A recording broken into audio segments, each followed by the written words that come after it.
ರಾಷ್ಟ್ರೀಯ ಹೆದ್ದಾರಿ 66ರ ಪಡುಬಿದ್ರಿ ಕಿರು ಸೇತುವೆಯ ಬಳಿ ಅವೈಜ್ಞಾನಿಕ ಕಾಮಗಾರಿಯಿಂದಾಗಿ ಹೆದ್ದಾರಿಯಿಂದ ಮಳೆ ನೀರು ಹರಿದು ಹೋಗದೆ ಹೆದ್ದಾರಿ ಕೆರೆ ರೂಪ ತಾಳಿದ್ದು ಅದರಲ್ಲಿ ಚಲಿಸುವ ವಾಹನಗಳು ನಿಯಂತ್ರಣ ಕಳೆದುಕೊಂಡು ಬರುತ್ತಿದ್ದು ಬಹಳಷ್ಟು ಮಂದಿ ಗಾಯಗೊಂಡಿದ್ದಾರೆ.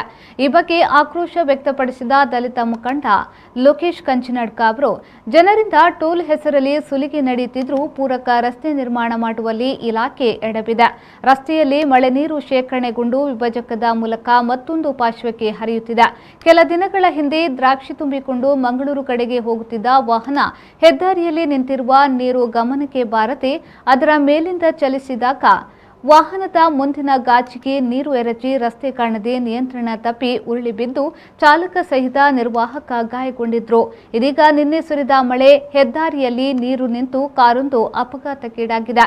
ಇಲಾಖೆಯ ಈ ನಿರ್ಲಕ್ಷ್ಯಕ್ಕೆ ಸರಣಿ ಅಪಘಾತಗಳು ನಡೆಯುತ್ತಿದ್ದು ಪ್ರಾಣಹಾನಿ ಸಂಭವಿಸುವ ಮೊದಲು ಇಲಾಖೆ ನಿದ್ರೆಯಿಂದ ಎಚ್ಚೆತ್ತುಕೊಂಡು ಸಮಸ್ಯೆ ಇತ್ಯರ್ಥಗೊಳಿಸಬೇಕಾಗಿದೆ ಎಂದರು.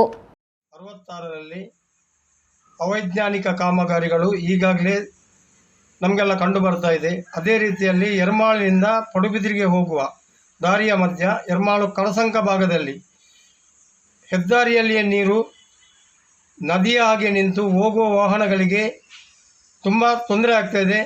ಹೇಗಂತ ಹೇಳಿದರೆ ಮೊನ್ನೆ ತಾನೇ ಮಳೆ ಬಂದು ಅಲ್ಲಿ ನದಿಯ ಹಾಗೆ ನೀರು ನಿಂತು ಹೋಗುವ ವಾಹನದ ಗ್ಲಾಸಿಗೆ ಬಿದ್ದು ವಾಹನ ಚಾಲಕರ ಕಂಟ್ರೋಲ್ ತಪ್ಪಿ ವಾಹನವು ಮಗುಚು ಬಿದ್ದಿದೆ. ಅದೇ ತಾನೇ ಮೊನ್ನೆ ತಾನೇ ಒಂದು ದ್ರಾಕ್ಷಿ ಹಣ್ಣಿನ ಲಾರಿ ಕೂಡ ಮಗುಚಿ ಬಿದ್ದು ಹಲವಾರು ನಷ್ಟಗಳು ಉಂಟಾಗಿದೆ, ವಾಹನಗಳಿಗೆ ತೊಂದರೆಯಾಗಿದೆ. ನಿನ್ನೆ ತಾನೇ ಒಂದು ವಾಹನಕ್ಕೆ ಗ್ಲಾಸಿಗೆ ನೀರು ಬಿದ್ದು ಆ ವಾಹನಗಳು ಡಿವೈಡರ್ನಿಂದ ಕಂಟ್ರೋಲ್ ತಪ್ಪಿ ಬಿದ್ದಿದೆ.